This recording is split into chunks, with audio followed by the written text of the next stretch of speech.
En ese entonces yo asistía a una secta protestante en la ciudad de Lambaré que se llama Kadosh, y en ese entonces yo había consultado al pastor de allí porque mi hijo empezó a convulsionar, convulsionaba, y entonces a mí me dijeron de que la desobediencia trae maldición, y me citó lo que dice Malaquías 3, 6 del 9, y principalmente el 9.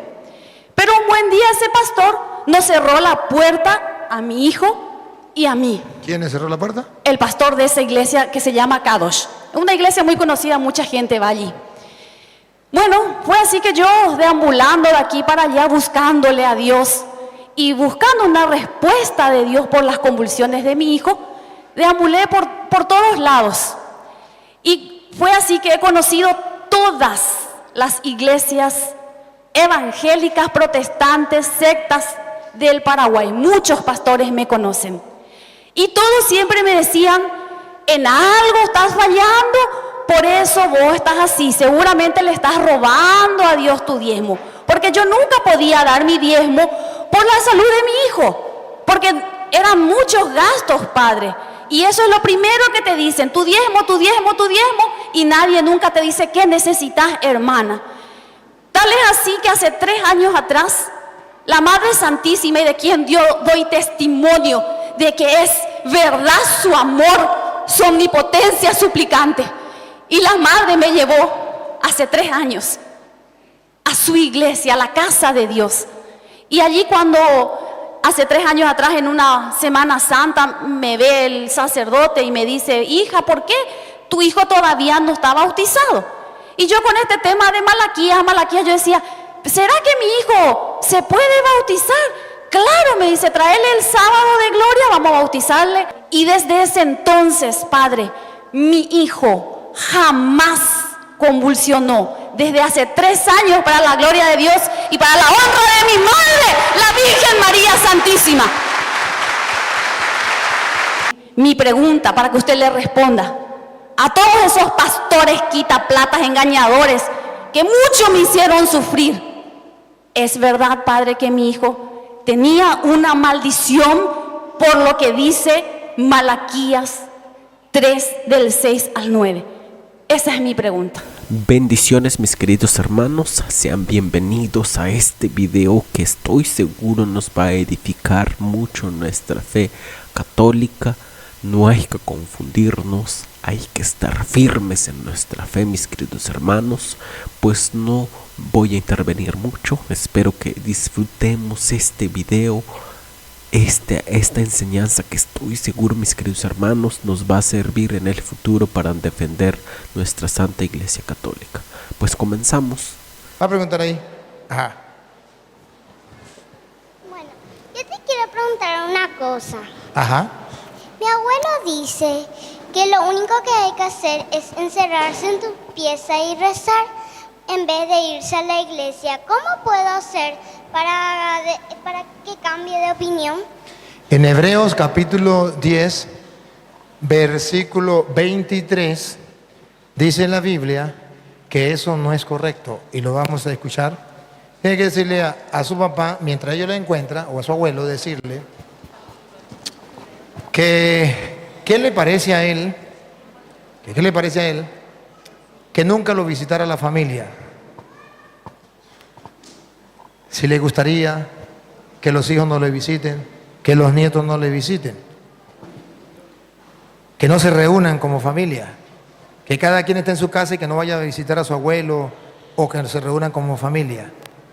La iglesia es una familia, la gran familia de los hijos de Dios. Y nosotros, cada uno dejamos nuestro hogar para reunirnos con Papá Dios. Y entonces toda la familia se reúne. Así como su abuelo quiere que usted vaya para allá, que vaya su mamá o su papá, que se reúna toda la familia, así también Dios. Dios también quiere que todos nos reunamos, y Él es el papá. Y que todos nos reunamos en la casa, que es la iglesia, para poder compartir la Eucaristía. Pero vamos a escuchar lo que dice Hebreos capítulo 10, versículo 23.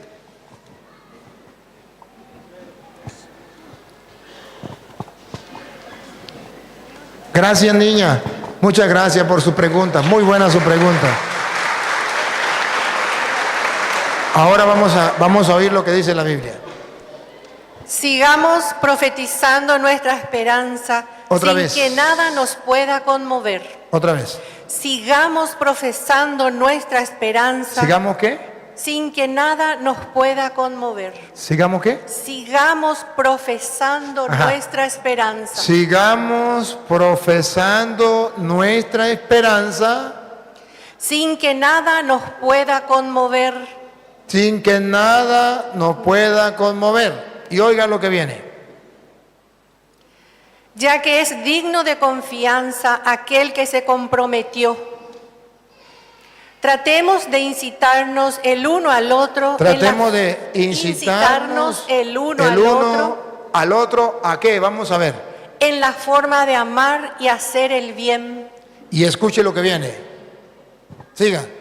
No abandonen las asambleas. Otra vez. No abandonen las asambleas. Por tercera vez. No abandonen las asambleas. No abandonen las asambleas Como algunos acostumbran a hacer. como el abuelo de esta niña que ya no quiere ir. Y eso está prohibido por la Biblia. No abandonen las asambleas como algunos acostumbran a hacerlo. Nosotros debemos saber que somos la gran familia de los hijos de Dios. La iglesia es la casa de Dios. Primera de Timoteo, capítulo 3, versículo 15. La iglesia es la casa de Dios, donde toda la familia nos reunimos para compartir el mismo pan. Primera de Timoteo, capítulo 3, versículo 15. Pero si tardo, para que sepas cómo hay que portarse en la casa de Dios. En la casa de Dios, otra vez. Para que sepas cómo hay que portarse en la casa de Dios. ¿Qué es la casa de Dios? Dale. Que es la iglesia de Dios vivo. Ahí está. La casa de Dios, donde Dios quiere que nos reunamos como los hijos de una misma familia, con un mismo papá, en torno a la mesa, es la iglesia, la casa de Dios. Otra pregunta, pues. Los que van a hacer preguntas por este lado. A ver, ahí mismo, bueno, ahí. Muy buenas tardes, Padre Luis Toro. Muchas gracias por venir al Paraguay. Yo quería nada más hacer una pregunta, pero antes un pequeño relato. Mi nombre es Marvel Níquel. He visto mucha gente conocida hoy. Y quería contarles lo siguiente. Yo soy católica, pero durante más de 20 años fui extraviada por las sectas protestantes. Y mi hijo nació hace 13 años atrás y quedó con parálisis cerebral por negligencia médica. En ese entonces yo asistí a una secta protestante en la ciudad de Lambaré que se llama Kadosh.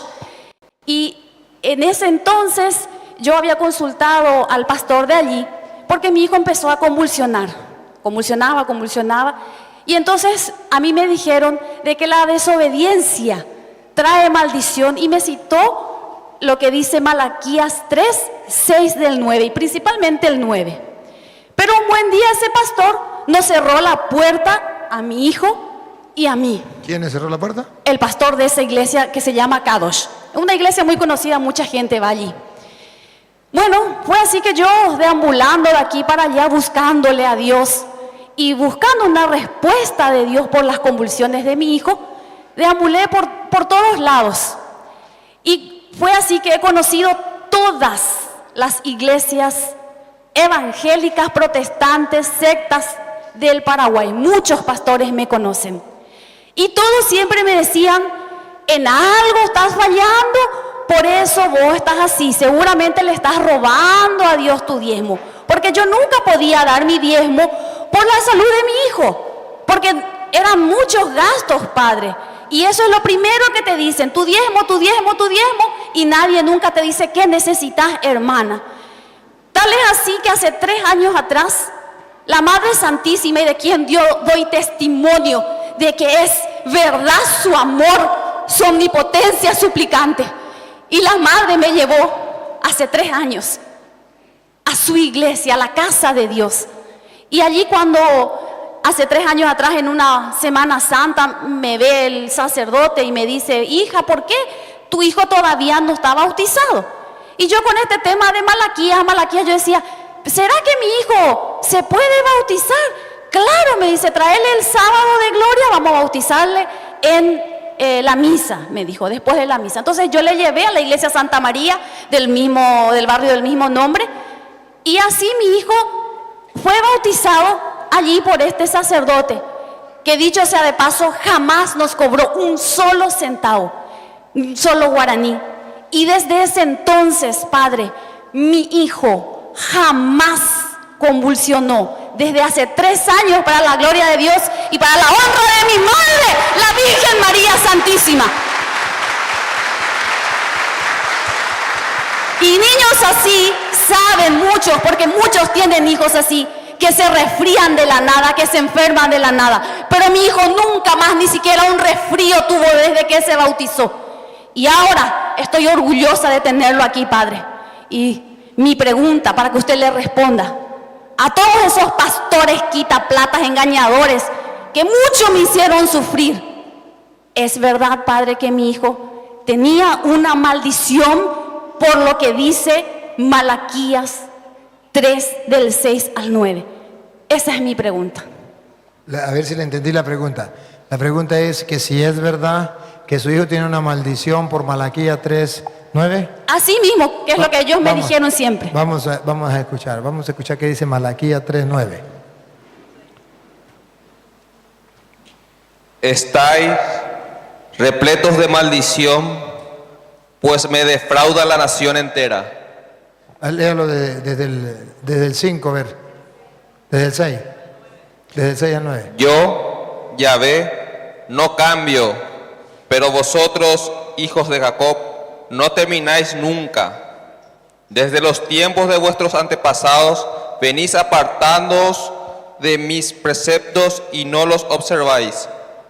Volveos a mí y yo me volveré a vosotros, dice Yahvé. Decís, ¿en qué hemos de volver? ¿Puede un hombre defraudar a Dios? Pues vosotros me defraudáis y encima decís, ¿en qué te hemos defraudado?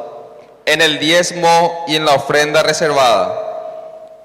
Estáis repletos de maldición, pues me defrauda la nación entera.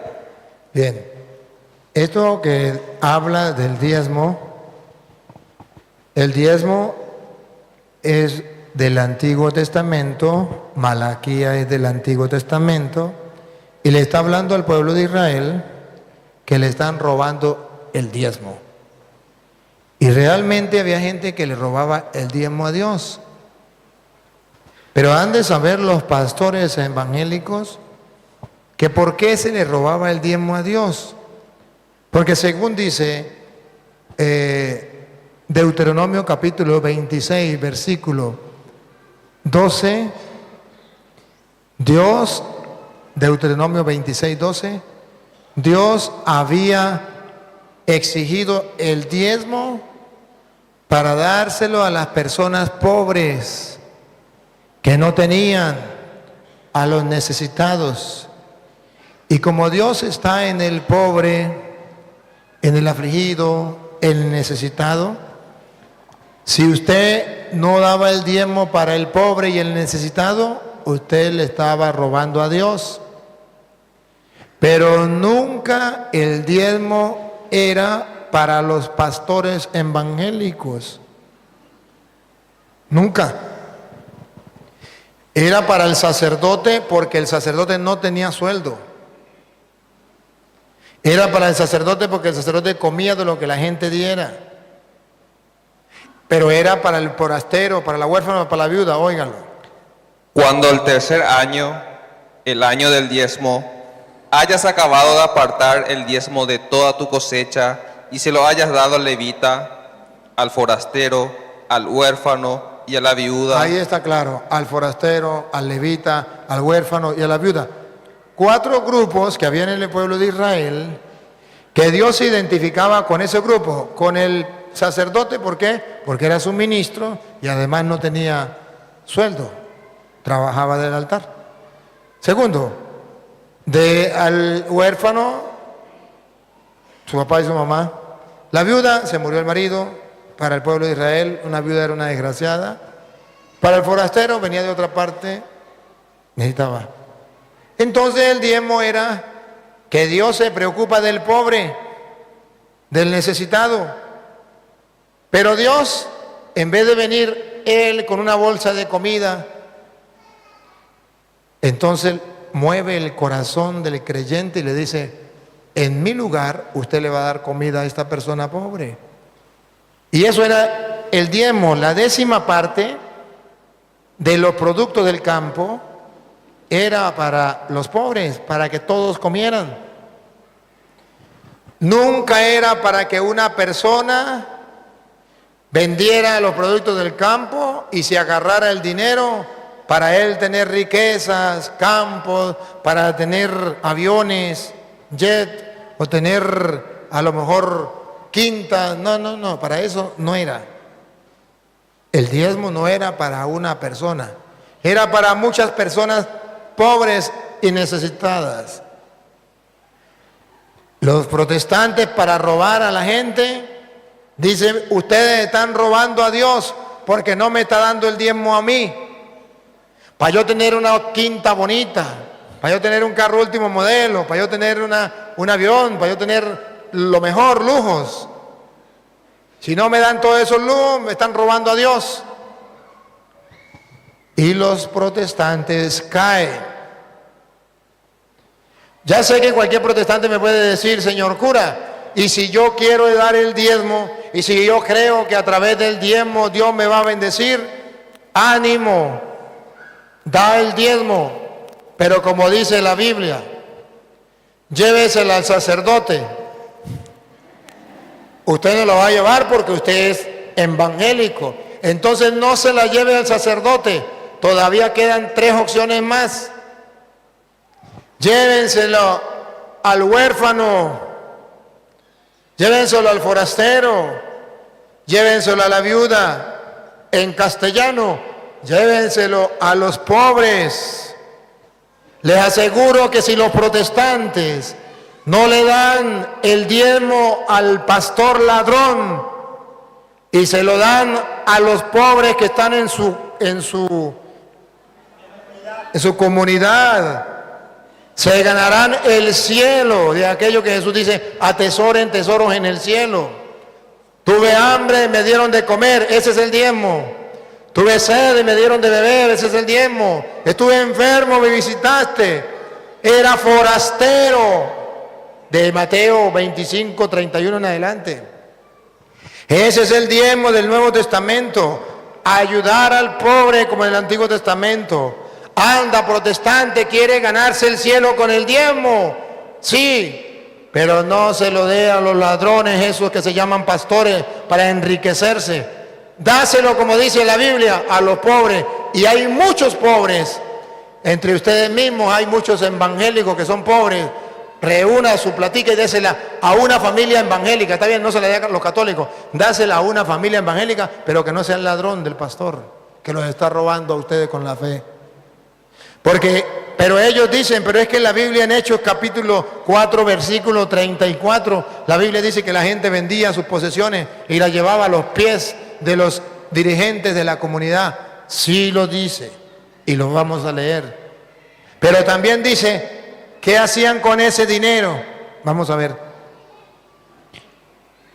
Hechos 4:34.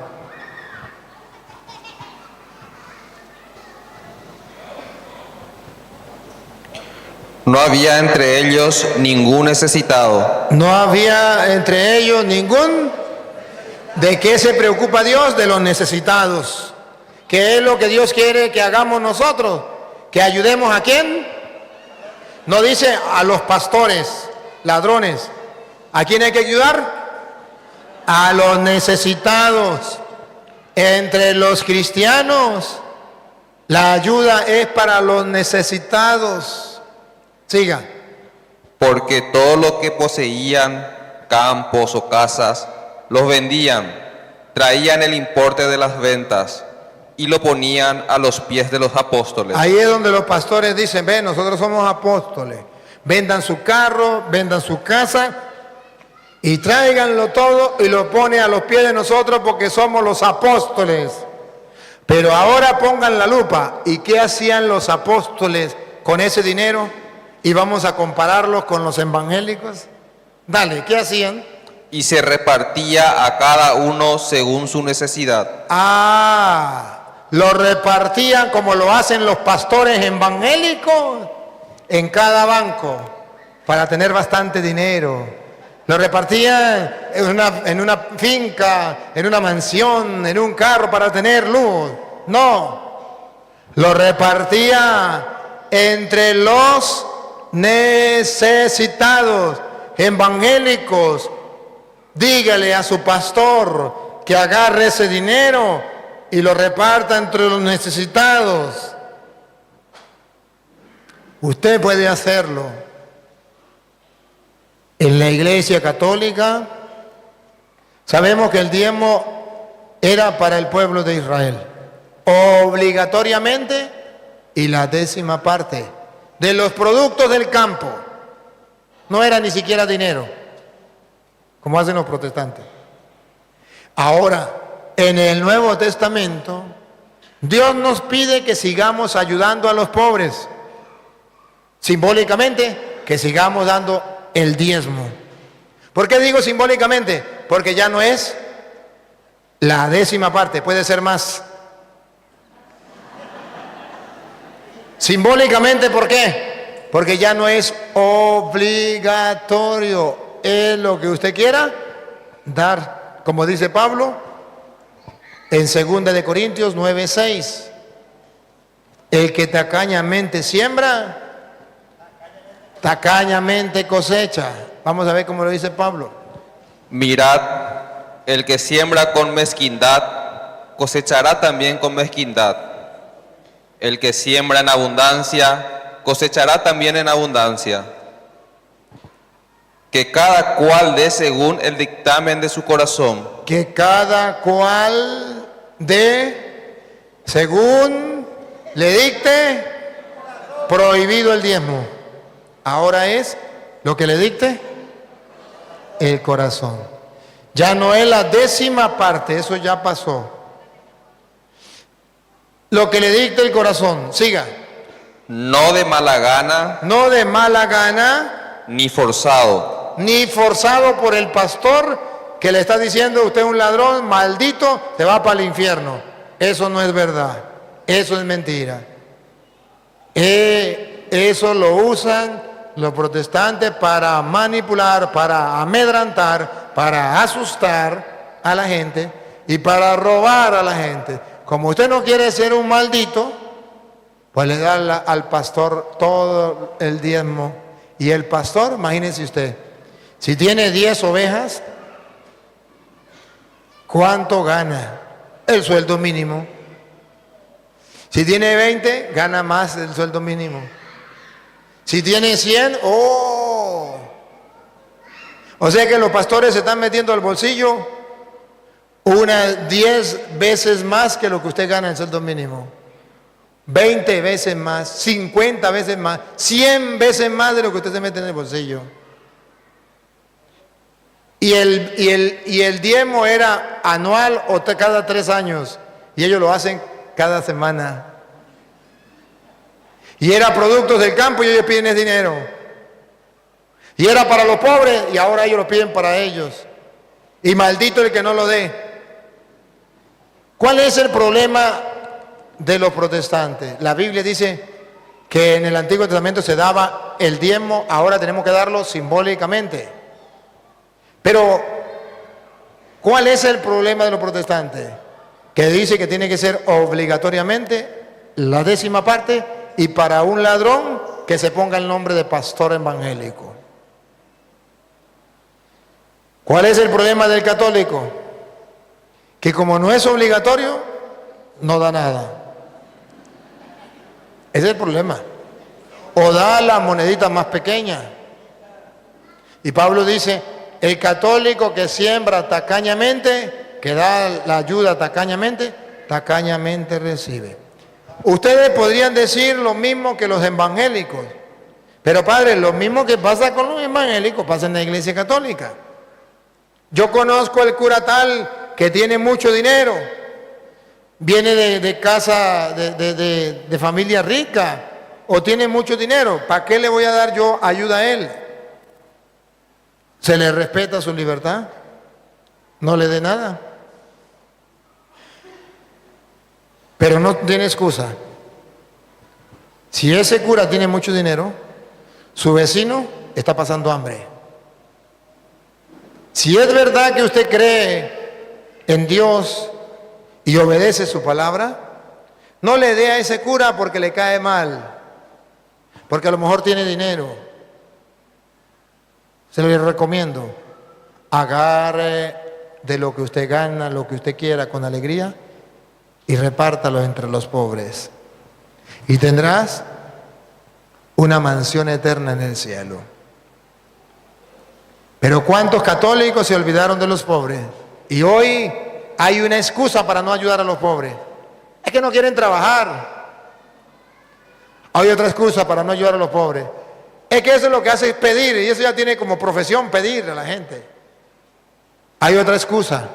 Pero si yo le doy a los pobres lo que tengo para darle a mis hijos, mañana el futuro de mis hijos, ¿cómo lo voy a ayudar?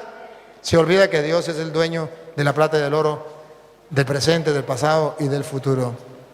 Que hoy siembra para mañana cosechar. Que hoy usted tiene para darle a otro, pero mañana usted no tendrá y otro tendrá que darle. Hoy por ti, mañana por mí. Tenemos que saber eso. El católico inteligente y creyente siembra, va dando a los pobres, porque hoy tiene.